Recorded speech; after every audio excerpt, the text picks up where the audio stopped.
Hello friends, welcome to easy notes for online study channel. आप सबके अपने YouTube channel पे आप सभी का बहुत बहुत स्वागत है। फ्रेंड्स, यहाँ पर हम आपको दिखाने वाले हैं यूजीसी नेट पेपर 1 का 6 जनवरी 2026 का क्वेश्चन पेपर। तो जो भी लेटेस्ट क्वेश्चन पेपर को देखना चाहते हैं कि एग्जाम में किस तरीके के पैटर्न पूछे जा रहे हैं, तो ये पूरी क्लास जरूर अटेंड करें। साथ ही साथ वीडियो को लाइक और शेयर भी कर दें। यूजीसी नेट पेपर 1 का ये क्वेश्चन पेपर है विद आंसर, 6 जनवरी का है आपके सामने। और स्टार्ट करते हैं यहाँ पर इन क्वेश्चंस को। तो स्टार्ट करते हैं क्वेश्चन नंबर 1 के साथ में। पहला क्वेश्चन अगर आप देखिए, सबसे पहले तो एक चीज समझ लीजिए कि आप जब एग्जाम देंगे तो सबसे पहले ही डीआई का क्वेश्चन आपको स्टार्टिंग में ही दिखाई देगा, ठीक है। उसके बाद आपके ये जो आपके क्वेश्चन होते हैं थ्योरेटिकल क्वेश्चन 6 नंबर से स्टार्ट होते हैं, लेकिन यहाँ पर डीआई मैंने लास्ट में रखी है। क्या है कि अगर आपको डीआई के क्वेश्चन फास्ट आप सॉल्व कर सकते हैं, अगर आपको लगता है कि इजी है तो आप पहले सॉल्व करें, अदरवाइज लास्ट में ही सॉल्व करें, जिससे आपका टाइम बर्बाद ना हो। तो क्वेश्चन नंबर 6 यहां पर आपके सामने है। या हम बात करें क्वेश्चन नंबर 1 की, डीआई के क्वेश्चन को फिर हम आगे वैसे ही कंटिन्यू करेंगे। इनमें से कौन से समाचार पत्र हैं, उनको उनकी स्थापना वर्ष के काल क्रमानुसार यानी ईयर वाइज जो पहले आए हैं उनको उस अकॉर्डिंग लगाना है। क्वेश्चन नंबर 1 आपके सामने आंसर है। क्या होगा इस क्वेश्चन का आंसर? तो पहला है the Hindu, the Hindustan times, the Indian express, the Tribune और द टाइम्स ऑफ इंडिया। इनकी क्रोनोलॉजी पूछी गई है।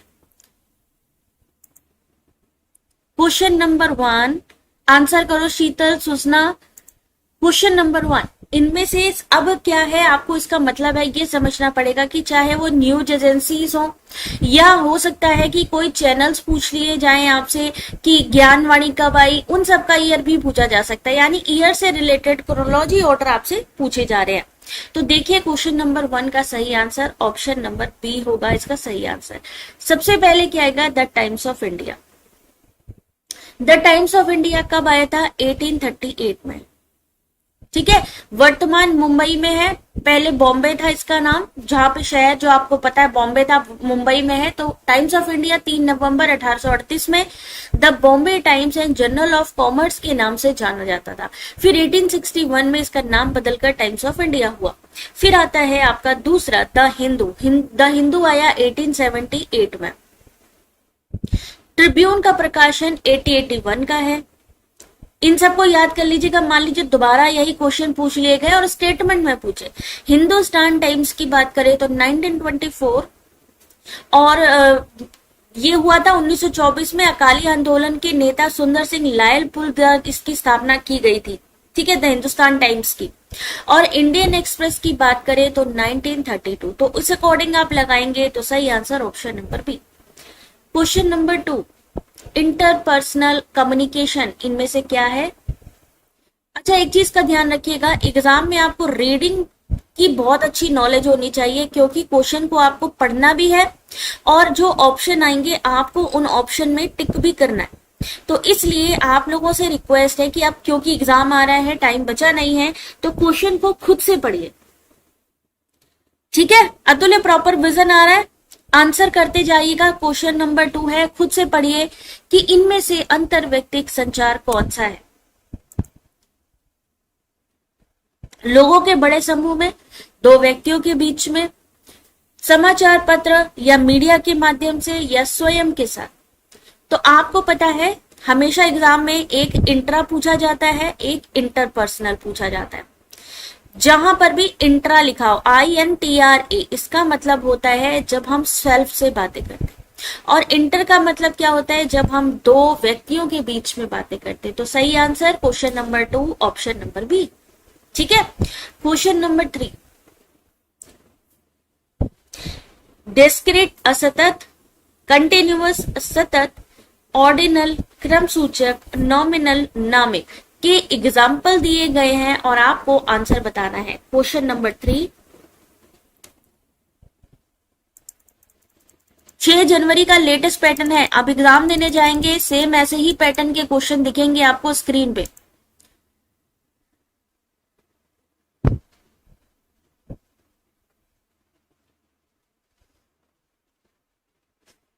अच्छा, आपको ऑर्डिनल, नॉमिनल ये चीजें आपको पढ़ाई है, रेशियो, इंटरवल। आप अगर इनके भी किसी की एग्जांपल आप बता पाएंगे तो आराम से कर पाएंगे। तो क्वेश्चन नंबर 3 सही आंसर ऑप्शन नंबर ए। सबसे पहले डिस्क्रीट की बात करें या असतत, तो असतत कौन सा है? सिक्का जितनी बार भी उछाला गया उसकी संख्या। कंटिन्यूअस यानी कि सतत, हाइट ऑफ अ पर्सन, जो कि लगातार कंटिन्यू बढ़ रही है, सतत बढ़ती है, कंटिन्यूअस। ऑर्डिनल की बात करें तो क्रम सूचक, सामाजिक आर्थिक स्तर। और option number D, question number D जो है नॉमिनल यानी नामिक यानी व्यक्ति का जेंडर। क्वेश्चन नंबर 3 के बाद क्वेश्चन नंबर 4, सॉफ्टवेयर के संबंध में आपने आईसीटी पढ़ा, आईसीटी में सॉफ्टवेयर हार्डवेयर सब पढ़ा है आपने। तो सॉफ्टवेयर के संबंध में क्या सही है कि सॉफ्टवेयर को सीधे हम सेकेंडरी मेमोरी से निष्पादित कर सकते हैं? Software is executed directly from the secondary storage. Microsoft Excel is an example of a system software. या keylogger is an example of a spyware software. Spyware, keylogger spyware का उदाहरण है। या फिर एक्सेल वर्कबुक में बहुत सी spreadsheet हो सकती हैं। इनमें से सही आंसर क्या होगा? आपको पता है कीलॉगर का क्या मतलब है कि आप जब देखते हो नंबर, चाहे वो एटीएम में हो या आप मान लीजिए अपने मोबाइल पर भी आप टाइप करें और कोई आपकी कीज को ट्रैक करने की कोशिश करता है, तो कीलॉगर क्या है? कि स्पाईवेयर है। सी सही है। बी ऑप्शन है कि माइक्रोसॉफ्ट एक्सेल सिस्टम सॉफ्टवेयर है। नहीं, एक्सेल वर्कबुक में कंटेन मल्टीपल स्प्रेडशीट, सही बात है। सॉफ्टवेयर को हम सीधे सेकेंडरी स्टोरेज से या सेकेंडरी मेमोरी या द्वितीयक भंडारण से निष्पादित किया जा सकता है। अब आपको ये चीजें अगर पता है तो 4 का सही answer option number B, C and D. Keylogger सही है, एक्सेल सही है, लेकिन ये दोनों गलत है। सॉफ्टवेयर को सीधे हम सेकेंडरी स्टोरेज से नहीं ले सकते, प्रोग्राम एग्जीक्यूट नहीं कर सकते। इसे पहले सेकेंडरी भंडारण से प्राथमिक मेमोरी में या प्राइमरी में लोड किया जाता है, फिर सीपीयू के द्वारा निष्पादित किया जाता है। इसलिए पहला गलत है। सबसे पहले सेकेंडरी जो आपकी स्टोरेज है या सेकेंडरी स्टोरेज से प्राइमरी स्टोरेज में लोड किया जाता है, फिर सीपीयू द्वारा निष्पादित किया जाता है। माइक्रोसॉफ्ट एक्सेल एप्लीकेशन सॉफ्टवेयर है। कीलॉगर स्पाईवेयर है, जो पासवर्ड हो गया, क्रेडिट कार्ड नंबर जैसी चीजों को, जानकारी को चुरा सकता है। और एक्सेल वर्कबुक में बहुत सी स्प्रेडशीट है। तो सिंपल सा है, अगर आपको इन चीजों का कॉन्सेप्ट क्लियर है आप आराम से कर लेंगे। क्वेश्चन नंबर 4 के बाद क्वेश्चन नंबर 5 एक रीजनिंग का क्वेश्चन है। 2 के बाद 12 आया, 12 के बाद 36, 80, 150, 252 के बाद क्या आएगा?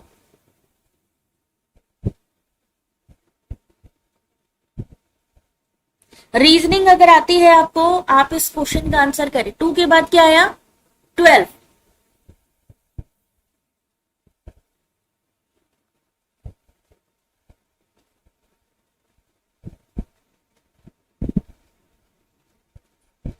और इस क्वेश्चन का सही आंसर क्या होगा? चलिए देखते हैं, टेंशन मत लीजिए, हर एक क्वेश्चन का आंसर यहां पर मिलेगा। Option number B 392। क्या होता जा रहा है? पैटर्न चल रहा है, जैसे 1 इंटू 1 इंटू 2, यानी 1 2 3 4 5 6 ये कंटिन्यू सीरीज चल रही है। मल्टीप्लाई भी सेम डिजिट से हो रहा है और आगे जो मल्टीप्लीकेशन हो रहा है वो 2 3 4 5 6 7 से हो रहा है। तो इस हिसाब से निकलेगा 392। क्वेश्चन नंबर 6, कम्युनिकेशन मॉडल आपने सबने पढ़े, बस वही यहां पर मैचिंग में दे दिए गए, इसीलिए आपको इतने सारे मैंने कम्युनिकेशन मॉडल पढ़ाए। तो इन्होंने कहा कि लेसवेल ने कौन सा मॉडल दिया है? शेनन ने, ऑसगुड श्रैम ने। और संचार का वृत्ति मॉडल किसने दिया? क्वेश्चन नंबर 6 मैचिंग का क्वेश्चन है ये।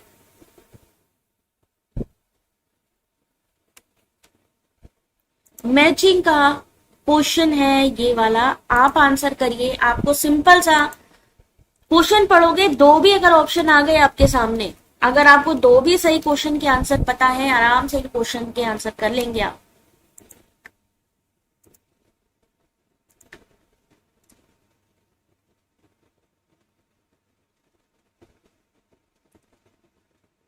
ठीक है, चलिए क्वेश्चन नंबर 6 सही आंसर देखिए ऑप्शन नंबर ए।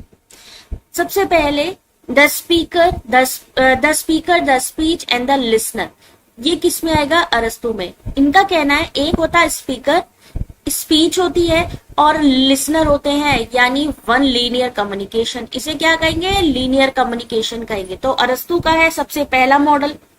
फिर आता है कि प्रश्नों के रूप में संचार प्रक्रिया का मॉडल किसने दिया? तो लैसवेल ने दिया। Model of the communication process in the form of question, क्यों? इन्होंने ही कहा था ना, जहां पर भी वॉट लगे, कैसे हुआ, किसने किया, तो ये क्वेश्चन जहां पे आ जाएंगे वहां पे लैसवेल मॉडल आ गया। फिर आता है संचार का गणितीय मॉडल, तो मैथमेटिकल मॉडल किसने दिया? शेनन वीवर ने दिया था। और उसके बाद जो सबसे लास्ट का है कि कम्युनिकेशन का सर्कुलर मॉडल ऑसगुड और श्रैम ने दिया था। क्वेश्चन नंबर 6 के बाद क्वेश्चन नंबर 7। अब फिर से आ गई है कमीशंस। जिन्होंने भी थ्योरी क्लासेस ली उनको सबको मैंने पूरी कमीशन की लिस्ट प्रोवाइड की थी विद ईयर। यहां पर वही विद ईयर वाला आप लोगों ने देखा होगा, मेरा कंटेंट काफी बड़ा है, तो उसका रीजन यही है कि आपको हर एक चीज क्लैरिटी मिल जाए। अब आपको सिर्फ ये बताना है कि इनमें से पहले कौन आया, माध्यमिक शिक्षा आयोग, चट्टोपाध्याय शिक्षक आयोग, विश्वविद्यालय शिक्षा आयोग, राष्ट्रीय ज्ञान आयोग या राष्ट्रीय शिक्षा आयोग, बस उसकी सीक्वेंस लगानी है आपको।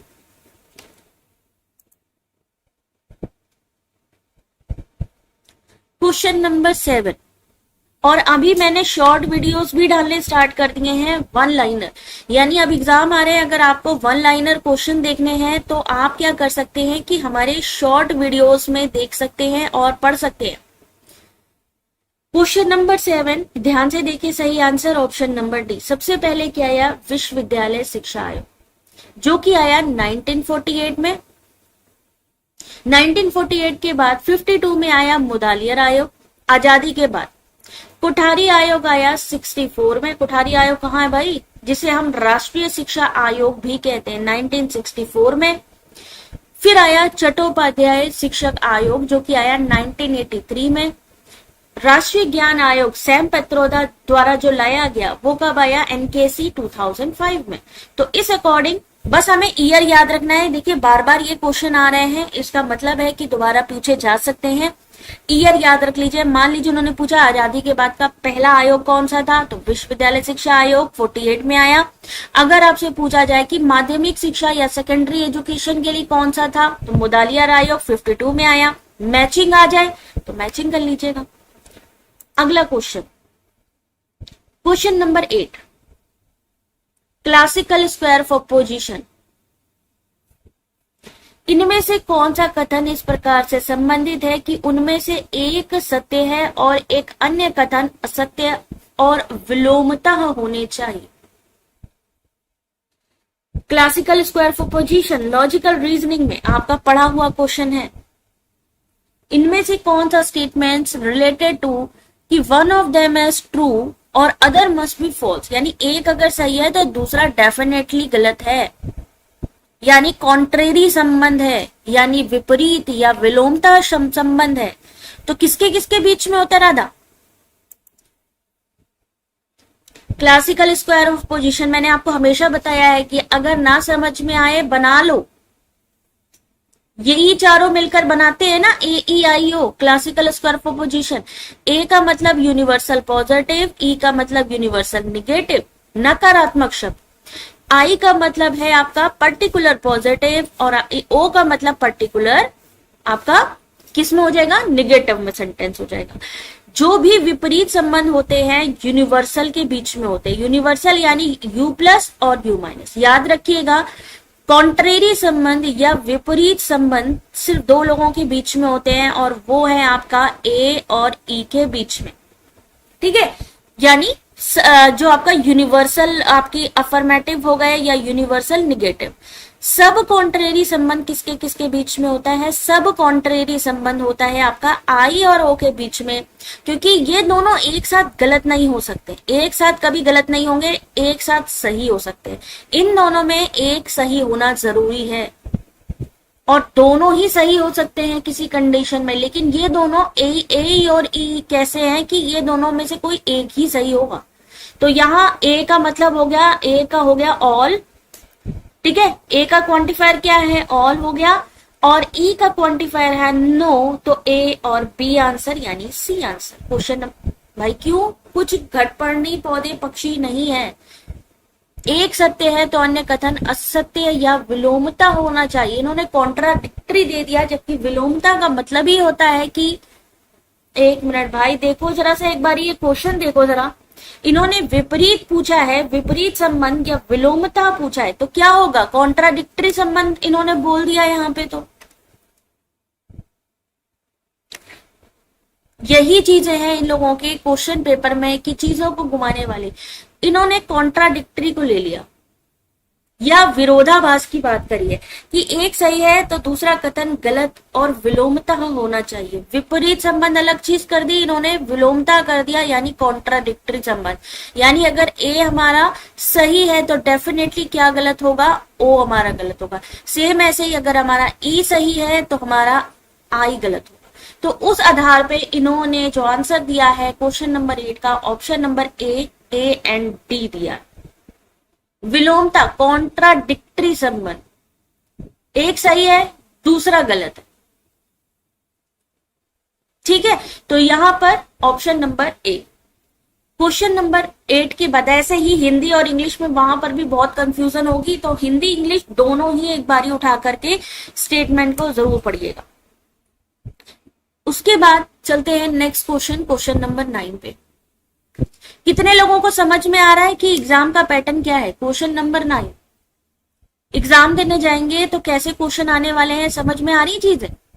एक परिवार के मान लीजिए 5 सदस्य हैं जिनकी औसत आयु है 20 साल।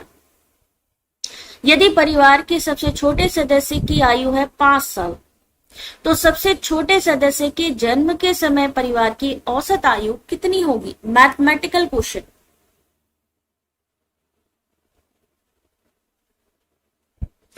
क्वेश्चन नंबर 9,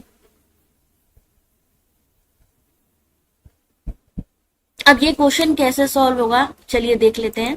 क्वेश्चन नंबर 9 सही आंसर क्या होगा भाई, परिवार में पहली बात जहां पर भी लिखा हो कि इतनी औसत आयु है, इतने सदस्य हैं और उनकी टोटल इतनी है, तो सिंपल सा हमने क्या करना है, 5 × 2 कितना हो गया 100 वर्ष, यानी उनकी औसत आयु है 20, तो टोटल आयु कितनी होगी 16 साल सबकी मिला के।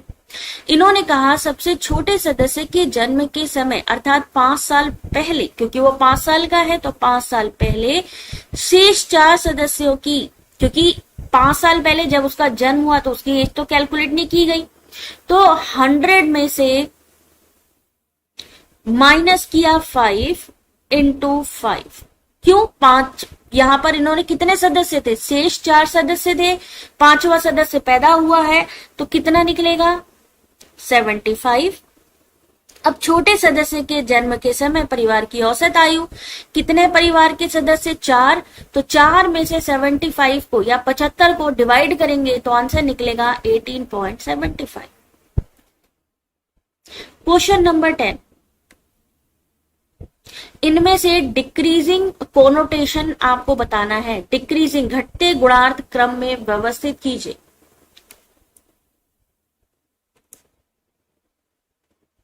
क्वेश्चन नंबर 10,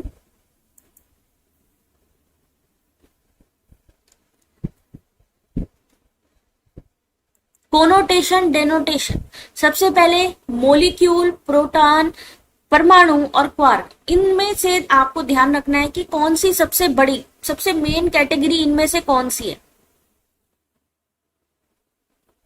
क्वेश्चन नंबर 10 सही आंसर है सी। सबसे पहले क्या आएगा, एटम यानी कि परमाणु, परमाणु के बाद आएगा बी प्रोटॉन, प्रोटॉन के बाद आएगा ऑप्शन नंबर सी, सॉरी सबसे पहले आपका डी आएगा क्वार्क, क्वार्क के बाद आएगा प्रोटॉन, प्रोटॉन के बाद परमाणु और फिर आएगा अणु। यहां पर घटते गुणार्थ क्रम में सबसे व्यापक या सामान्य श्रेणी से शुरू करते हुए सबसे विशिष्ट या छोटे की ओर जाना है, यानी हमने बड़े से स्टार्ट करते हुए किसे पे जाना है, छोटे पे जाना है। अणु क्या है, सबसे बड़ी इकाई है जो 2 या 2 से अधिक परमाणुओं के समूह से बनी है, तो सबसे पहले बड़े से छोटे की तरफ जाना। डिक्रीजिंग ऑर्डर लिखा है ना, बड़े से छोटा, तो अणु सबसे बड़ा है। अणु के बाद परमाणु आता है, वो इकाई जिसमें नाभिक और उसके चारों इलेक्ट्रॉन होते हैं, अणु परमाणुओं से मिलकर बनते हैं। अणु के बाद परमाणु, परमाणु के बाद आता है प्रोटॉन। परमाणु के नाभिक के भीतर पाया जाता है। फिर आता है क्वार्क, सबसे सूक्ष्म और मौलिक कण, यानी सबसे छोटा है वो है क्वार्क, और प्रोटॉन स्वयं 3 क्वार्कों से मिलकर बनता है। बड़े से छोटा, सबसे बड़ी कैटेगरी कौन सी? अणुओं में ही आता है, परमाणु भी, प्रोटॉन भी और क्वार्क भी। क्वेश्चन नंबर 11 एक रीजनिंग का क्वेश्चन है कि अगर इन्होंने कहा है कि संडे को हम TVOEBZ लिखते हैं तो स्कूल को कैसे लिखेंगे? अल्फाबेटिकली, यहां पर ये जो रीजनिंग है आपकी अल्फाबेटिकली,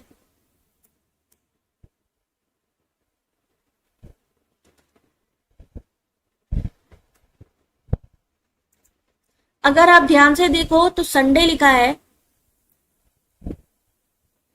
फिर एस की जगह इन्होंने क्या लिख दिया? टी। अल्फाबेटिकली एस के बाद क्या आता है? टी। यू के बाद क्या आता है? वी।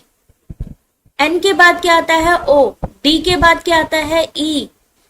ए के बाद क्या आता है? बी आता है, और वाई के बाद क्या आता है? जेड। तो सेम ऐसे ही इसके अगले अल्फाबेट से आप इसको बनाइए। एस के बाद क्या आता है? टी। सी के बाद क्या आता है? डी। और एच के बाद आई, यानी यहां पर TDI 3 अक्षर से ही डायरेक्टली ये क्वेश्चन बन जाएगा आपका। ओ के बाद पी, पी, एल के बाद एम। सही आंसर 11 का ऑप्शन नंबर ए। क्वेश्चन नंबर 11 ऑप्शन नंबर ए। नेक्स्ट क्वेश्चन आपके सामने क्वेश्चन नंबर 12। एल्बिडो पृथ्वी की सतह से प्रतिबिंबित होने वाला सौर ऊर्जा का एक भाग है। इनमें से निम्न से उच्च तक उनके एल्बिडो के बढ़ते क्रम में व्यवस्थित कीजिए। ये ऐसे क्वेश्चन है जो आप लोगों ने किसी भी बुक में नहीं पढ़े होंगे, कहीं पर भी अवेलेबल नहीं है। इसीलिए कहा जाता है कि जब हम क्वेश्चन पेपर को सॉल्व करते हैं तो वहां पर हमें न्यू टॉपिक जो पूछे जा रहे हैं उनका पता चलता है और हम उस अकॉर्डिंग अपनी तैयारी कर सकते हैं। तो एल्बिडो किसको किसको इस बार एग्जाम देना है और किसने किसने ये टॉपिक पढ़ा हुआ है? नहीं पढ़ा है तो समझ जाओ कि ये टॉपिक भी एल्बिडो से रिलेटेड या मिट्टी से रिलेटेड चीजों को इस बार पूछा जा रहा है। पिछली बार सॉइल टाइप्स पूछे गए थे। आंसर देखिए question number 12, option number C, BADEC। सबसे पहले क्या आएगा? बी यानी कि वाटर। बी के बाद ए काली मिट्टी, फिर आएगा डी शुष्क मैदान, आएगा ई इसमें दिया ही नहीं गया, ई आएगा और ई के बाद सी आएगा। ये आपका ई है। ई के बाद थिन क्लाउड्स के बाद sea snow cover. Question number 13 ICT का एक क्वेश्चन है। फाइल एक्सटेंशन और फाइल का टाइप पूछा गया है। आपको बताना है इनके फाइल जो एक्सटेंशन है वो क्या है, क्या है जल्दी से बताना। दृश्यता, नागेश्वरी, याद रखो 6 जनवरी का क्वेश्चन पेपर है ये। ऐसा ही अब एग्जाम देने जाओगे, जो फर्स्ट टाइम भी एग्जाम देने जा रहे हैं ध्यान से देख लो, यही पैटर्न आने वाला है। ऐसे ही मिलते जुलते क्वेश्चन होंगे 99%। हो सकता है जो क्वेश्चन अभी आपकी दिख रहे हैं आपको थ्योरी में वो मैचिंग में आ जाए या मैचिंग वाले क्वेश्चन स्टेटमेंट में आ जाए।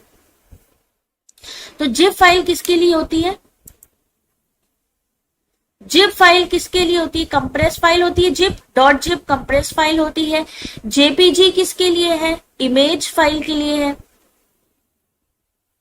ए का 4 अगर आपने ध्यान से देख लिया सीधे सीधे आंसर निकल आएगा इसी से ही। JPG image file, ACCDB, DB यानी डेटा मैनेजमेंट, तो Microsoft Access file, HTML web page file. 13 का सही answer option number D. Question number 14। अब असर्शन रीजन वाले क्वेश्चन कैसे करें? कुछ नहीं करना है कि कहीं रट्टाफिकेशन लगी नहीं सकती है। इन्होंने सिंपल पूछा है कि ईमेल को हम एक असहकाली संचार विधि है। ईमेल असिंक्रोनाइज कम्युनिकेशन मेथड है। सही है कि गलत? इसका कारण क्या है कि ईमेल प्रेषकों प्राप्तकर्ताओं को एक ही समय पर ऑनलाइन होने की आवश्यकता नहीं होती। पहली बात, आपको भी पता है ईमेल मान लो मैंने भेजा, अगर मान लीजिए मैंने आपको ईमेल भेजा, जरूरी नहीं है कि आपने उसी समय ही उसको ओपन किया, यानी रियल टाइम ये नहीं है। सेम टाइम पर आपको आने की आवश्यकता नहीं होती है। ये बात कारण सही है और इसीलिए ये असिंक्रोनाइज है। मेरे ख्याल से दोनों ही सही होने चाहिए। 14 का सही आंसर ऑप्शन नंबर ए, दोनों ही सही। ठीक है, आपको पता है सेम टाइमिंग पर नहीं है, हो सकता है 1 घंटे बाद हम देखें। क्यों? क्योंकि भाई जरूरी नहीं है कि हम उस समय ऑनलाइन हो, तो इसलिए यहां पर ऑप्शन नंबर 1। देखो एक चीज ध्यान रखना, यहां पर अगर आप देखो तो क्यों इन्होंने कहा संचार विधि है, क्यों संचार विधि, इसका आंसर इसमें दिया है, इसीलिए ये एक्सप्लेनेशन सही हो गया। क्वेश्चन नंबर 50, विषैली गैसों के उत्सर्जन में कमी लाने के लिए ऑटोमोबाइल्स में किस प्रकार के प्रदूषक नियंत्रण उपकरण लगाए जाते हैं? Electrostatic precipitators, catalytic converters, cyclone separators या फैब्रिक फिल्टर्स। क्वेश्चन नंबर 15,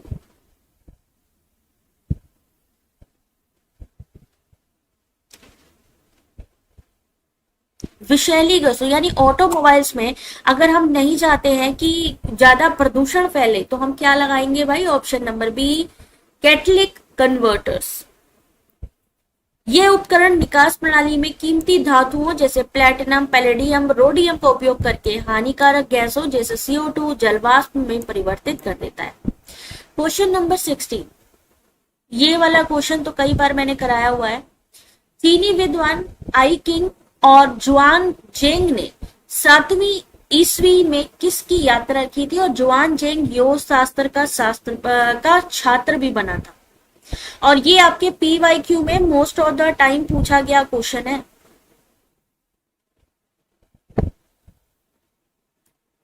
कहाँ की यात्रा की थी इन्होंने? क्वेश्चन नंबर 16 आपने कहा है ए, देखते हैं सही है या नहीं। सही है, नालंदा। ठीक है, और इन दोनों ने ही 7वीं शताब्दी ईस्वी में भारत की यात्रा बिहार के नालंदा में की थी। क्वेश्चन नंबर 17, इनमें से कौन सा बाह्य स्थान यानी X2 संरक्षण का उदाहरण नहीं है? आपको पता है इन्वायरमेंट में 2 चीजें इंपॉर्टेंट है। जब हमें वन्य जीवों की रक्षा करनी है तो 2 चीजें आती हैं, एक आता है इन सेटू, एक आता है एक्स सेटू। इन सिटू का मतलब है उनके जैसे वो जंगलों में रहते हैं वैसे ही आवास बना के, जैसे आपको पता है कि इन सिटू में आपके आ गए, जैसे आपने देखा होगा ये कॉर्बेट नेशनल पार्क्स है जहां उनको उनका नेचुरल वातावरण मिल रहा है, नेशनल पार्क्स हो गए। ठीक है, तो वो किस में आएगा? इन सिटू, यानी जैसे वो रह रहे हैं उन्हीं की तरीके उनको रहने दिया जाए। एक्स सेतु का मतलब है एक आर्टिफिशियल एटमॉस्फेयर क्रिएट करना, जैसे कि जू में। समझ गए? इन सेटू और एक्स सेतु के बीच का डिफरेंस समझ गए? अब इन्होंने कहा इनमें से कौन सा एक्स सेतु संरक्षण का उदाहरण नहीं है, यानी आर्टिफिशियल एटमॉस्फेयर नहीं क्रिएट किया जा रहा। National park, wildlife sanctuary, biosphere reserve या botanical garden. Question number 17, in situ ex situ हमेशा एग्जाम में पूछे जा रहे हैं इस समय। सही आंसर है C, A, C and D. A national park, ex situ में नहीं आते। क्यों? क्योंकि ये इन सेटू है। नेशनल पार्क हो गए, वाइल्ड लाइफ सेंचुरी हो गई, option number D biosphere reserve हो गया। ए, सी और डी। ठीक है, क्वेश्चन नंबर 17 के बाद यहां तक समझ में आया? क्वेश्चन नंबर 17 के बाद क्वेश्चन नंबर 18।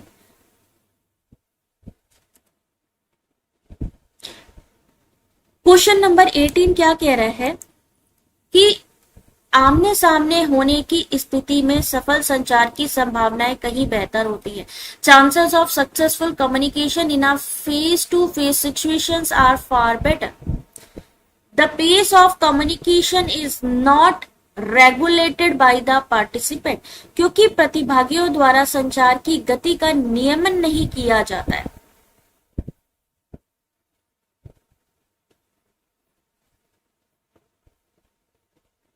अब क्वेश्चन नंबर 18 को कैसे सॉल्व करेंगे? पहली बात तो ये समझेंगे कि हम अगर फेस टू फेस कम्युनिकेशन करते हैं तो नेचुरल सी बात है, सिचुएशन काफी बेटर रहती है, एक चीज एक दूसरे को समझने में, इंफॉर्मेशन शेयर करने में इजी होता है, फीडबैक जल्दी मिलता है, तो ए तो सही है। लेकिन दूसरा जो कहा है कि the pace of communication is not regulated by the participant, ये वाला कंफ्यूजिंग है, इसीलिए सही आंसर सी है, ए सही है लेकिन आर सही नहीं है। ठीक है, अगला क्वेश्चन, क्वेश्चन नंबर 90। भारत में केंद्रीय प्रदूषण नियंत्रण बोर्ड द्वारा आवासीय क्षेत्र में यानी रेसिडेंशियल एरियाज में कितनी डेसिबल यानी डीबी में रात्रिकालीन सीमा निर्धारित की गई है? क्वेश्चन नंबर 19, यानी इससे ज्यादा की आपकी डेसिबल या वॉइस नहीं होनी चाहिए, इससे ज्यादा का शोर नहीं होना चाहिए। लिमिट ऑफ नॉइज कौन कंट्रोल करता है? सेंट्रल पॉल्यूशन कंट्रोल बोर्ड, ये वहां पे इंस्ट्रक्शन देता है कि इससे ज्यादा नहीं होनी चाहिए।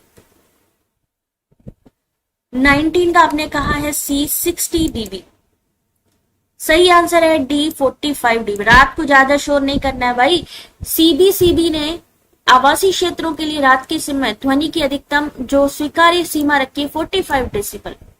दिन के समय 10 बजे से लेके शाम 10 बजे से 6 AM तक सीमा 55 डेसिबल है। यह सीमा ध्वनि प्रदूषण विनियमन नियंत्रण 2000 के तहत निर्धारित है। क्वेश्चन नंबर 20, ये वाला अभी कल ही आप लोगों को परसों करवाया था एंशिएंट यूनिवर्सिटी से रिलेटेड कि उपसंपदा क्या होती है, विद्यारंभ क्या है, उपनयन क्या है और समावर्तन क्या है। करवाया था एंशिएंट यूनिवर्सिटी में। उपनयन संस्कार कब होता है? विद्यारंभ, उपसंपदा और समावर्तन।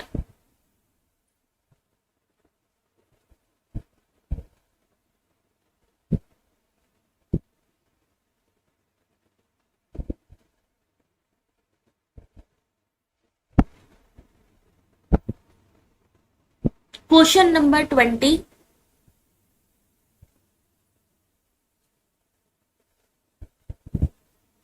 और सही आंसर देखिए इस क्वेश्चन का, question number 20 option number C. यानी यहां पर अगर हम बात करें ऑप्शन नंबर सी, उपसंपदा क्या चीज होती है? उपसंपदा औपचारिक बुद्ध शिक्षा के समापन पर निष्पादित किया जाता है। Upasampada perform at the end of formal Buddhist education, जब हम बौद्ध एजुकेशन का समापन करते हैं। विद्यारंभ क्या होता है? परफॉर्म एट 5 यानी 5 साल की आयु से जब हम पढ़ाई शुरू कर देते हैं। उपनयन संस्कार क्या चीज होती है? उपनयन संस्कार होता है जब क्या होता था, जब पढ़ाई करने से पहले ब्राह्मण क्षत्रिय वैश्य जो कि 8, 10 और 12 साल की आयु में निष्पादित किया जाता है। समावर्तन आता है आपका ऑप्शन नंबर 1, हिंदुओं के औपचारिक शिक्षा के समापन। उपसंपदा बौद्ध धर्म का जब विद्या खत्म कर रहे हैं, और समावर्तन जब हिंदुओं में आप जब अपनी औपचारिक शिक्षा को समाप्त कर रहे हैं। 21 क्वेश्चन नंबर, ये सब पढ़ लेना, इस पीडीएफ में आपको इसकी पूरी डिटेल मिल जाएगी। 21 का सही आंसर, कंप्यूटर नेटवर्क में इनमें से कौन सा प्रकार या मॉडम का होता है? अभी तक आपने क्वेश्चंस देखे, आप में से जरा वो लोग एक बार हैंड्स अप कर दो जिनको लगता है कि अगर ये क्वेश्चन एग्जाम में आ जाते हैं तो हम आराम से सॉल्व कर लेंगे। इनमें से कौन सा प्रकार या मॉडम का होता है? Decryption of data, modulation of signal, amplification of transmission signal या correction of a data transmission errors. Atulya ने कहा है सी आंसर, देखते हैं सही है या नहीं। सही आंसर है modulation of signals. Modern computer में इंटरनेट कनेक्टिविटी के लिए सबसे आवश्यक हार्डवेयर, इसका मुख्य कार्य इंटरनेट सेवा प्रदाता से एनालॉग सिग्नल को डिजिटल और कंप्यूटर के डिजिटल सिग्नल को एनालॉग में बदलना, जिसे हम प्रेषण संकेतों का अधिमिश्रण भी कहते हैं। मॉड्यूलेटर, डिमॉड्यूलेटर इसका फुल फॉर्म है। मॉड्यूलेटर, डिमॉड्यूलेटर किसका? मॉडम का। ठीक है, एनालॉग को डिजिटल में और डिजिटल को एनालॉग में कन्वर्ट करता है। अगला क्वेश्चन 22, यदि कहा जाए कि कुछ रबर अपमार्जक पेंसिल नहीं है, अगर उसको हम असत्य मान ले तो इनमें से किस कथन के असत्य होने का अनुमान किया जा सकता है? If the statement some erasers are not pencil is given as false, some के साथ लगा है नॉट, यानी ये क्या हो गया हमारा पर्टिकुलर निगेटिव यानी कि ओ। अगर ये ओ हमारा गलत है, then which of the following statement could be inferred to be false? तो और क्या चीज गलत हो सकती है?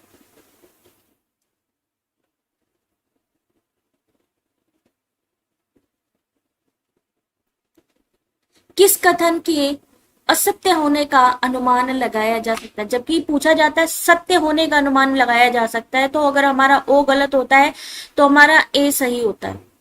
यहां पर इन्होंने कह दिया असत्य होने का, following statement infer to be false, तो 22 का सही आंसर है D, no erasers are pencil.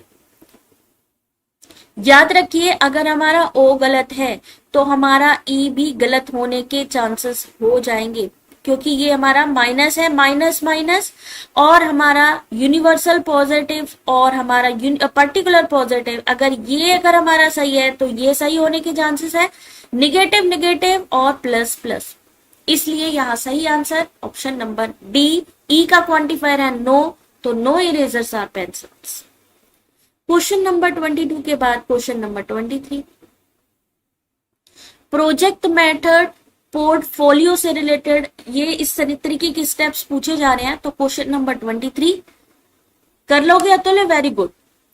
Exam में अगर सेम इसी तरीके के क्वेश्चन आ गए, भाई अभी आपने 6 जनवरी का पहले पेपर सॉल्व नहीं किया तो एक तरीके से आप लोगों के लिए नए क्वेश्चंस होंगे, लेकिन नए क्वेश्चन होने के बाद भी अगर आपको लग रहा है कि ये क्वेश्चंस मुझे आ रहे हैं, तो समझो आपके 50 to 60% की तैयारी है। अभी थोड़ा सा रिवीजन और हो जाएगा तो बाकी की चीजें भी हमारी कवर हो जाएंगी। तो जब हम परियोजना विधि बनाते हैं, प्रोजेक्ट मेथड करते हैं, तो सबसे पहले क्या करते हैं? सबसे पहले हमें क्या पता होना चाहिए?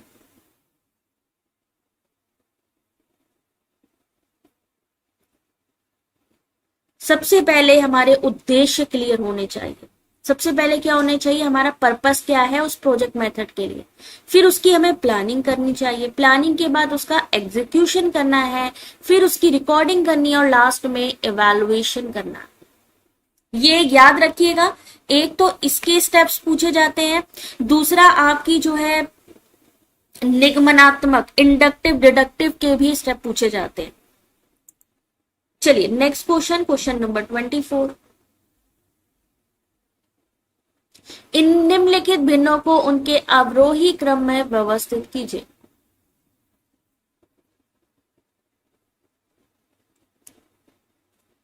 Eight by 9, 9 by 11, 7 by 9, 8 by 15, 7 by 11। Simple सा है, 8 है ऊपर, क्या करना है? 9 से डिवाइड कर दीजिए। 0 पॉइंट जितने में आपका आंसर आ रहा है सबका आपको इसी तरीके से निकालना है, और बस उसमें आप देख लेना 0 पॉइंट, मान लीजिए 25 लिखा है या 45 लिखा है, तो 25 जो कम वाला है उसको सबसे पहले लिखना है, और अब नहीं, अब यहाँ डिसेंडिंग ऑर्डर लिखा है तो जो बड़ी संख्या होगी उसको पहले लिखना है और छोटी संख्या को बाद में लिखना है। तो क्वेश्चन नंबर 24 ध्यान से देखिएगा, सेम चीज जैसा कि मैंने कहा, डिवाइड करना है 0.88, 0.81, 0.77, 0.53, 0.63। अब इनमें इन्होंने कहा अवरोही क्रम में लिखना है, डिक्रीजिंग ऑर्डर में सबसे बड़े को पहले लिखेंगे। तो 0.88, फिर 0.81, फिर 0.77, और फिर आएगा 63, और लास्ट में आएगा 0.53। क्वेश्चन नंबर 25,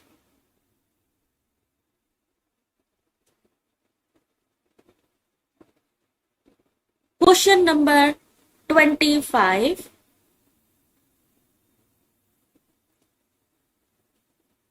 लिखा है शास्त्रीय भारतीय तर्कशास्त्र के अनुसार यह युक्ति की ध्वनि गुण है क्योंकि यह दृश्यमान है, दोषपूर्ण है। उपर्युक्त युक्ति में अपनी पूर्णतया प्रकृति के कारण मध्य पद गौड़ पद में उपस्थित नहीं हो सकता। लॉजिकल रीजनिंग का एक क्वेश्चन आपके सामने, आंसर देखते चलिए। कितना था क्वेश्चन नंबर 24, 24 के बाद 25। सही आंसर देखिए ऑप्शन नंबर ए, दोनों ही करेक्ट है। क्या बोला है क्लासिकल इंडियन स्कूल में कि ध्वनि गुण है क्योंकि ये दृश्यमान है, दोषपूर्ण है क्योंकि ध्वनि तो दिखती नहीं है, क्योंकि इसमें अपनी पूर्णतया प्रकृति के कारण मध्य पद और गौड़ पद उपस्थित नहीं होता है। क्वेश्चन नंबर 26 किसका क्वेश्चन है? मैथ्स का। दो डीलर हैं ए और बी, टीवी सेट के एक ही मॉडल को एक समान विक्रय मूल्य अंकित करके बेच रहे हैं। दो हैं डीलर, एक 20% पे बेच रहा है, एक 15% पे, और डीलर बी 18% और 15% का उत्तरोत्तर बट्टा देता है, यानी डिस्काउंट देता है। दोनों का अंकित मूल्य है 10,000। मानकर दोनों डीलर ए और बी का रुपए में कितना विक्रय मूल्य, तो बताइए जरा। अब मान लीजिए ऐसे क्वेश्चन आ जाए तो क्या आंसर होगा?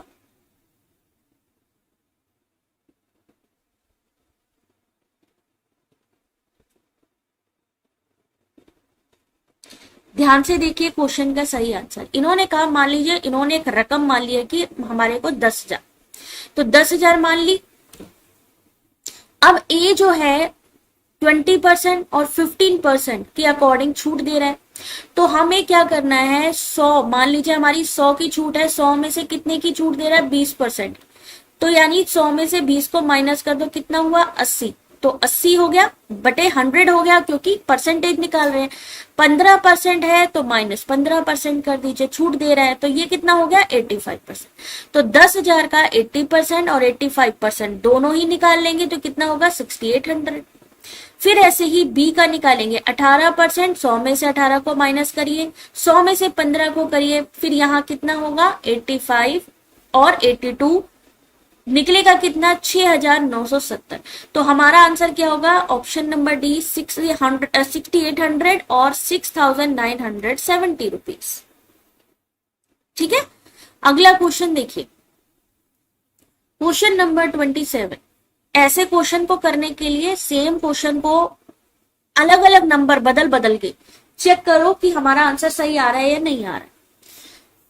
मान लीजिए एक असर्शन है कि कुछ गुणात्मक शोधकर्ता एक बहुत खुली पद्धति की पैरवी करते हैं जिससे कोई भी शोध प्रश्न ना हो, जो कि एक अत्यधिक जोखिम भरी पद्धति है। The above approach can result in collecting data. उपर्युक्त पद्धति के परिणाम स्वरूप इसकी स्पष्ट बोध की बिना कि क्या देखना है अथवा अपने द्वारा साक्षात किए जा रहे व्यक्तियों से क्या पूछना है, डाटा एकत्र हो सकता है। क्या होगा इसका सही आंसर? 27 का ऑप्शन नंबर ए। इन्होंने कहा एक ओपन मेथड का इस्तेमाल करने वाले हैं, क्वालिटेटिव वाले, जिससे कि कोई भी रिसर्च क्वेश्चन ना हो, जो कि एक अत्यधिक जोखिम भरी पद्धति है। फिर इन्होंने कहा ऐसा इस वजह से कि उनको क्या देखना है, अपने साक्षात्कार द्वारा किए जा रहे व्यक्ति से क्या पूछना है, सारे के सारे डेटा बिना जोखिम के वो ले सके, इसलिए इसका इस्तेमाल करते हैं।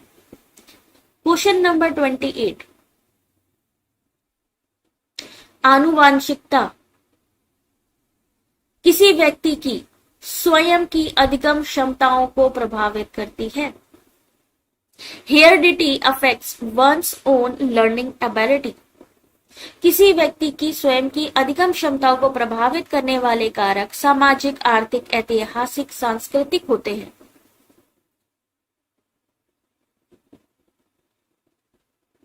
क्या हेरिडिटी, आनुवांशिकता किसी व्यक्ति की स्वयं की अधिगम क्षमताओं को प्रभावित कर सकती है? Question number 28, option number B दोनों सही है कि आनुवांशिकता किसी व्यक्ति की स्वयं की अधिगम क्षमताओं को प्रभावित करती है, ये सही बात है। और उनको जो बाहरी कारक होते हैं, सामाजिक, आर्थिक, ऐतिहासिक कारक होते हैं, वो भी प्रभावित करते हैं। तो ये दोनों ही सही है, लेकिन क्यों ऐसा करते हैं, क्यों आनुवांशिकता, इस क्यों का आंसर, इस वाई का आंसर इसमें नहीं है, इसलिए करेक्ट एक्सप्लेनेशन नहीं है। क्वेश्चन नंबर 29, इनमें से कौन सा कथन तार्किक रूप से समतुल्य है? All integers are real number, all non-integers are non-real numbers, all real numbers are integers, no integers are non-real numbers.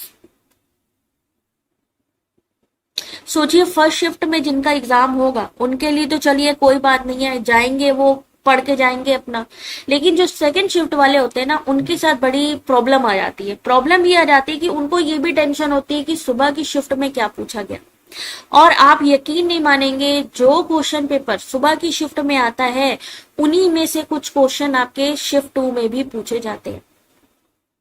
ठीक है ना, ऐसा नहीं है कि सेम क्वेश्चन होते हैं सारे, लेकिन मिलते जुलते क्वेश्चंस आते हैं। तो क्वेश्चन नंबर 29 क्या होगा इस क्वेश्चन का सही आंसर? दर्शिता ने कहा है ए। सही आंसर है D, A and D only.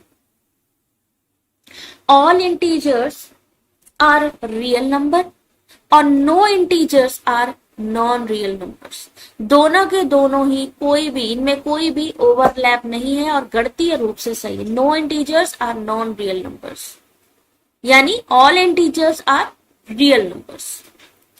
Question number 30, ये तो अभी हायर एजुकेशन में आप लोगों को करवाया था, सेंट्रल यूनिवर्सिटी से रिलेटेड। क्वेश्चन नंबर 30, इनमें से केंद्रीय विश्वविद्यालय के बारे में सही बताइए क्या है? कि कुलपति विश्वविद्यालयों के प्रशासनिक अकादमिक प्रमुख होते हैं, वाइस चांसलर, विजिटर विद्यालयों में अभ्यागत अतिथि आचार्य होते हैं, प्रो वाइस चांसलर यानी कुलपति कुलाधिपति कुलपति के बीच का संपर्क सूत्र है, और डीन संकायाध्यक्ष यानी फैकल्टी विभिन्न संकायों या विभिन्न विभागों वाले विद्यालयों का प्रशासनिक अकादमिक होता है, और कुलाधिपति प्रत्येक केंद्रीय विश्वविद्यालय का कुलाधिपति भारत का एक राष्ट्रपति होता है। आपसे हम कह रहे थे ना कि ये वाले क्वेश्चन आते हैं कि कौन कहाँ का एग्जीक्यूटिव है, यूनिवर्सिटी का, स्टेट यूनिवर्सिटीज का, डीम्ड यूनिवर्सिटी का, और ये आपको थ्योरी की जो पीडीएफ थी उसमें भी दिया था, वीडियो में भी बताया था। तो देख सकते हो ये मैं जो आप लोगों को पढ़ा रही थी ना गलत नहीं था, क्योंकि यहाँ पर आपके सामने वो चीज मेंशन है, vice chancellor, visitor, pro vice chancellor, dean. सही आंसर पूनम ने कहा है ऑप्शन नंबर डी। देखते हैं सही है या नहीं। करेक्ट आंसर है only B, A and D. पहला कि कुलपति विश्वविद्यालयों के प्रशासनिक और एकेडमिक प्रमुख होते हैं, और डीन संकायाध्यक्ष विभिन्न संकायों ये विभिन्न विभागों वाले विद्यालयों का प्रशासनिक और एकेडमिक प्रमुख होता है। क्वेश्चन नंबर 31, ये वाला क्वेश्चन हर बार एग्जाम में हर एक के क्वेश्चन पेपर में आ रहा है, और अगर हम पढ़ के नहीं गए, समझ के नहीं गए, तो एग्जाम में क्या होगा, आती हुई चीज हमें नहीं आएगी। 4 अलग अलग जनसंख्या के लिए जनसंख्या को n से डिनोट कर रहे हैं, x1 की धनात्मक संख्या, s1 मानों का योग प्रॉपर दिया गया है। नीचे a से d में प्रत्येक जनसंख्या के लिए मानक चलन का यानी स्टैंडर्ड डेविएशन का आरोही क्रम में व्यवस्थित कीजिए। अब कैसे होगा ये क्वेश्चन समझ लीजिए, अभी एग्जाम में आएगा, आराम से कर लेना। जहां पर भी लिखा हो स्टैंडर्ड डेविएशन बनाना, स्टैंडर्ड SD जिसको हम बोलते हैं। सूत्र दिए हैं इन्होंने, पहला दिया है n मतलब इन्होंने क्या कहा, जनसंख्या। ये दिया है सिग्मा x1, इसका मतलब होता है योग मानों का। फिर 2 दिया है मानों के वर्गों का योग, वो कितना है 24250। अब सीधे हमें क्या निकालना है, SD का फॉर्मूला हो गया ये। सेम हमने फॉर्मूले पे चलना है, यानी यहाँ पर n कितना है, पहले में 10 है, 10 को लिखो नीचे, ऊपर किसको लिखना है, पहली संख्या को यानी x1 को 450 को लिखेंगे हम ऊपर, x1 स्क्वायर को, फिर x1 को लिखना है, 450 को लिखना है, आपस में माइनस करके इनका रूट निकालना है, और फिर कितना निकलेगा आंसर 20। SD का 20 निकला, फिर SD का 3 निकला, ऐसे ही निकालते जाएंगे। जब निकालते निकालते यहाँ पर जो आपका क्या पूछा है इन्होंने, आरोही क्रम, इंक्रीजिंग ऑर्डर, तो वो निकलेगा DBCA। यानी इसमें सिंपल से आपको ये फॉर्मूला याद रखना है। पहली संख्या कौन सी निकली है, 24250, स्क्वायर पहले लिखना है, जिसमें 2 पहले लिखा है, तो उसको लिखा, माइनस इसको लिखा, ब्रैकेट ओपन किया, दोनों के बीच में आपस में माइनस किया और अंडर रूट निकाल के आंसर निकल आएगा। सेम ऐसे ही पूरे इसमें चलना है, और ज्यादा नहीं है, ए निकाल लो, बी निकाल लो, सी निकाल लो और डी निकाल लो। ठीक है, अगला क्वेश्चन है आपके सामने 32। सांख्यिकी परिकल्पना परीक्षण में शून्य और वैकल्पिक परिकल्पना कथन किसके बारे में बताते हैं? Question number 32।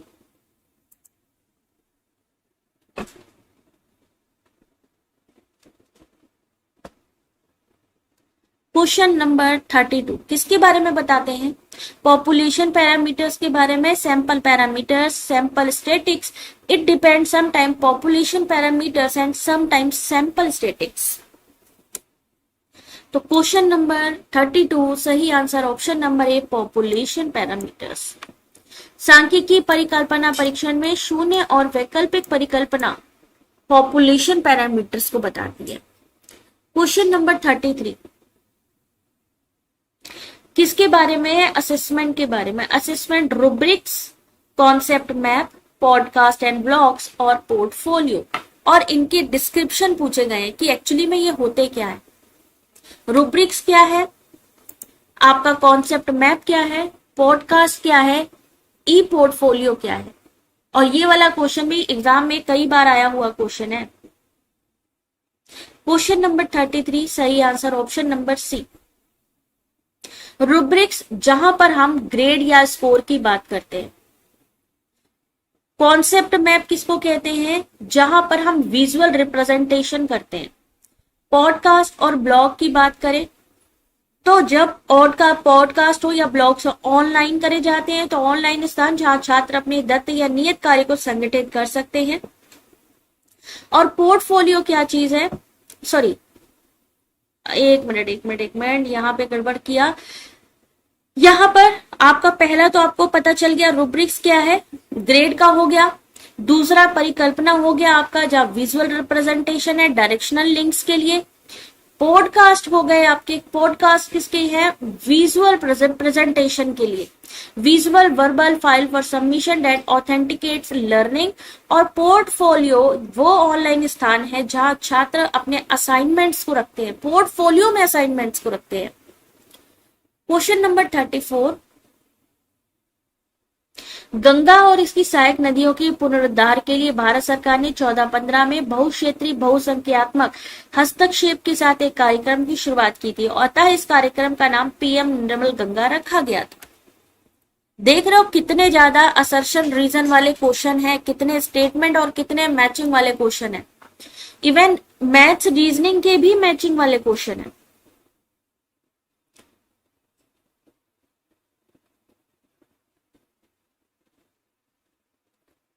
क्वेश्चन नंबर 34 सही आंसर है सी। ए सही है लेकिन आर सही नहीं है।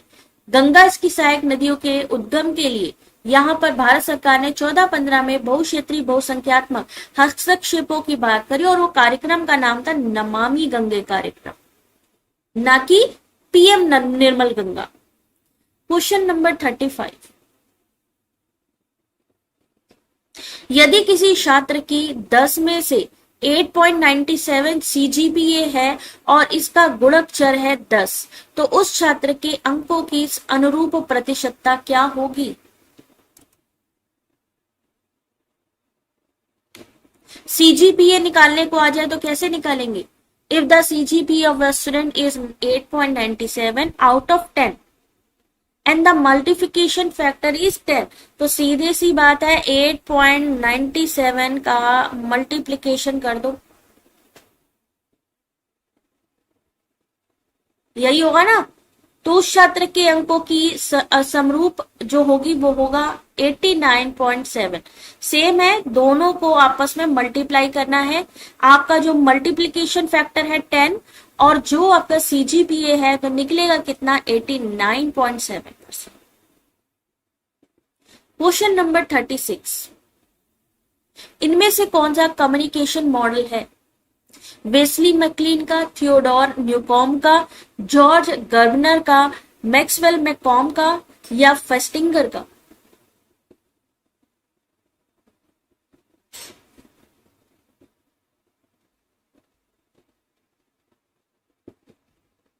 क्वेश्चन नंबर 36, आपको सिंपल सा ये बताना है कि इनमें से कौन सा कम्युनिकेशन का मॉडल है। क्वेश्चन नंबर 36, करेक्ट आंसर देखिए option number A B C only. Westley MacLean का मॉडल है, न्यूकॉम का मॉडल है और जॉर्ज गैबनर का मॉडल है। न्यूकॉम का मॉडल एबीएक्स मॉडल है, वेस्ली मैकलिन का मॉडल है, ठीक है ना। तो अलग अलग मॉडल है, बस आपसे सिंपल सा पूछा था कि बताइए कम्युनिकेशन मॉडल कौन कौन सा है। क्वेश्चन नंबर 37, अब देखिए डीआई का क्वेश्चन। किसको किसको डीआई से डर लगता है? किसको किसको डीआई से डर लगता है? ऐसे डीआई क्वेश्चन आएंगे, इसीलिए पहले अगर डीआई क्वेश्चन दिख जाए आपको टफ लगे तो कोशिश करिए उसको बाद में अटेम्प्ट करने की, हो जाएगा। यहाँ सेल्समैन वाइज सेल डिटेल लिखी ऑफ शूज। सेल्समैन मान लीजिए हैं A B C D E, 6 sales, कितने, 1 2 3 4 5 सेल्समैन है और उनकी सेलिंग, शू सेलिंग की बात करी गई है कि सोमवार को मान लीजिए ए सेल्समैन ने 90 जूते बेचे, मंगलवार को 80 बेचे हैं, 56 बेचे बुधवार को ए सेल्समैन ने। तो वही चीज है, अब सेल्समैनों के द्वारा सभी 7 दिनों में बेचे गए जूतों की संख्या ठीक ठीक कितने सेल्समैनों के मामले में 600 से ज्यादा है। अब क्या करना है आपको, ए को काउंट कर लो। कैसे काउंट करेंगे? ऐसे 90 80 56 96 40 40 48। ए को काउंट करो, बी को करो, सी को करो, डी को करो और ई को। सिर्फ कुछ नहीं करना है, जोड़ते चलना है इस तरीके से, क्योंकि एक सेल्समैन मान लीजिए है और हर एक का निकाला है ना इन्होंने, सेल्समैन के बारे में लिखा है और किसकी संख्या टोटल करने पर 600 से ज्यादा हो, 600 नहीं बल्कि 600 से भी ज्यादा होनी चाहिए, उसको आपको काउंट करना है। डर लगता है? डर नहीं लगता है, बहुत आसान है। आपको सिंपल सा मैंने बोला, अभी अगर आप कर लोगे, देखो वहां कैलकुलेटर तो मिलेगा नहीं, वॉच भी आपकी बाहर ही रख दी जाएगी, वॉच ले जाना भी अलाउड नहीं है वहां पे, है ना। जो मेटेलिक कोई भी चीज आप अलाउड नहीं है। आपको सिंपल सा इन्होंने ये पूछा है, वो क्वेश्चन आपको टेबल बहुत डिफिकल्ट लगेगा लेकिन बहुत इजी है। सिर्फ आपको ए को निकाल लो, 90 80 56 96 40 40 48, यानी ए का टोटल निकालो, कितना आया ए का टोटल, बी का टोटल निकालो। बस इसके लिए भैया जोड़ना घटाना आपको स्पीड में आना पड़ेगा। सी का निकाल लो और एक बार निकालने के बाद जो रफ शीट होती है ना, उनमें गुचुर पुचुर नहीं करना। क्या नहीं करना? गुचुर पुचुर नहीं करना है। हमको ऐसा डेटा बना के रखना है कि अगर हमें दोबारा भी ए का डेटा निकालना हो तो हमें दोबारा कैलकुलेशन ना करनी पड़े। तो यहां देखिए टोटल पहले का जो निकलेगा 450, ये तो कम है ना। दूसरा निकला 722, अब ये 600 से ज्यादा है। 612 भी 600 से ज्यादा है। 688 688 भी ज्यादा है, यानी ये जो 3 है 600 से ज्यादा है। तो सही आंसर क्या होगा? Option number B 3। बहुत टफ था क्या? कैलकुलेट करना था क्या इसमें? किसको किसको लग रहा है कि बहुत टफ क्वेश्चन था? ये टफ तो क्वेश्चन था नहीं, सिर्फ जोड़ना आता है। जोड़ना तो हमें आता है ना, बस जोड़ने की स्पीड होनी चाहिए। इसीलिए डीआई के क्वेश्चन लेंदी देते हैं ये लोग। हो सकता है इजी हो, लेकिन लेंदी होने की वजह से आप क्या करोगे? टाइम बर्बाद करोगे आप। तो इसलिए जब क्वेश्चन पेपर आपको लगे कि अब एंड होने वाला है, देन आप डीआई को उठा लो। जोड़ना था। किसको किसको टफ लगा ये क्वेश्चन? जरा एक बार हाथ उठाओ जरा, किसको किसको टफ लग रहा है? सिर्फ जोड़ना था। ए को जोड़ लो, बी को जोड़ लो, सी को, डी को और ई को, और बस आपको उसमें से बताना है कि कितने ऐसे सेल्समैन हैं जिनके मामले में 600 से अधिक है उनकी सेलिंग। तो आपको पता है 722, 612 और 688, ये 3 सेल्समैन ऐसे, यानी बी, सी और डी, जिनकी सेल 600 से ज्यादा है।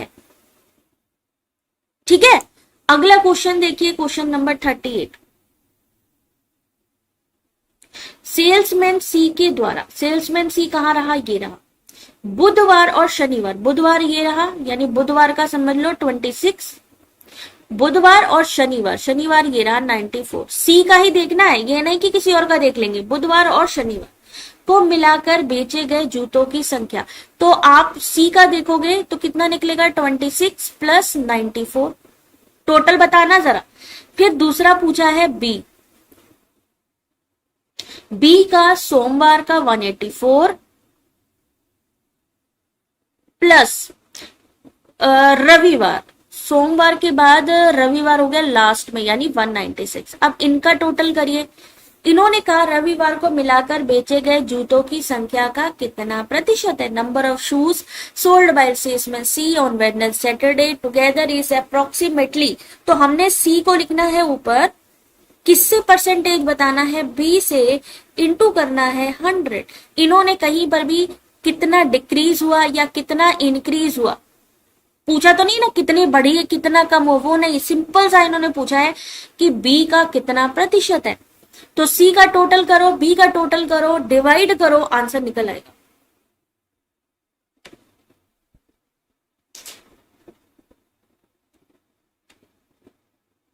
इसीलिए मैं कह रही हूं दिमाग हैंग ना हो, इसीलिए लास्ट में करो। सी का टोटल बताओ भाई, 26 प्लस 94 कितना होता है। अगर अभी नहीं कर पा रहे तो एग्जाम में क्या कर पाएंगे। मैं तो हमेशा कहती हूँ कॉपी पेंसिल लेके बैठो, अभी एग्जाम आ रहा है, कोई भी चीज इंपॉर्टेंट है जो डिस्कस हो रही है क्लास में, अगर इन केस आपके सामने कोई चीज ऐसी आती है जो आपको लगता है कि हमें लिखनी चाहिए तो लिख पाओगे, लेकिन कॉपी पेंसिल लेके कोई बैठता ही नहीं है। 26 प्लस 94 कितना हुआ, देखो भाई 26 प्लस 94 हुआ 120, 120 को लिखा हमने ऊपर, फिर हमारा बी निकाला 184, 196 कितना हुआ 380, उसको लिखा नीचे, भाग देना है सिंपल सा। और इतना भी ना हो ना तो पता है क्या करना, 120 लिखना, नीचे लिखना 380, यहां लिखना 100, एक जीरो से ये जीरो काट देना। अब कितना बचा 1200, अब 2 से डिवाइड करते चले, 2 1 जा 2 हो गया है ना, 2 9 जा 18 हो गया, फिर ऐसे 2 6 जा 12, 0 0। अब इसको जितना इजी वे में आप इसको डिवाइड कर पाओगे उतना काटते जाना, ठीक है। तो सही आंसर क्या निकलेगा, ऑप्शन नंबर सी इस क्वेश्चन का सही आंसर है, यानी 31.58। चलिए 31.58 के बाद क्वेश्चन नंबर 39 लिखा है, सेल्समैन ए और डी को मिलाकर बृहस्पतिवार को बेचे गए जूतों की संख्या। ए और डी को मिलाकर बृहस्पतिवार यानी 96 प्लस डी का कितना है 24, 96 और 24 कितना हुआ। फिर लिखा है सेल्समैन, ये ए और डी का हो गया, फिर इन्होंने लिखा ई के द्वारा, अब सिर्फ सेल्समैन ई के द्वारा शनिवार को बेचे गए, ई कहाँ है ये रहा, और शनिवार कहाँ रहा ये रहा, शनिवार को बेचे गए यानी 30, बेचे गए जूतों की संख्या से कितने प्रतिशत अधिक है। अब इन्होंने पूछा है कितना अधिक या कितना कम, तो क्या करेंगे, इन दोनों का टोटल निकालने के बाद आपस में कर देंगे माइनस, माइनस करने के बाद जो भी हमारा डिस्टेंस आएगा या जो भी हमारा बीच का डिफरेंस आएगा उसको लिखेंगे। फिर नीचे क्या लिखा है, ए डी को मिलाकर बृहस्पतिवार को बेचे गए जूतों की संख्या ई द्वारा शनिवार को बेचे गए जूतों की संख्या से, किसकी संख्या से, ई की संख्या से कितना अधिक है, तो 100 हो जाएगा। तो 96 प्लस 24 कितना हुआ,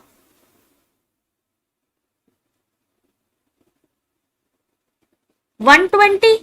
अब 120 में से 30 को माइनस कर दीजिए, कितना हुआ,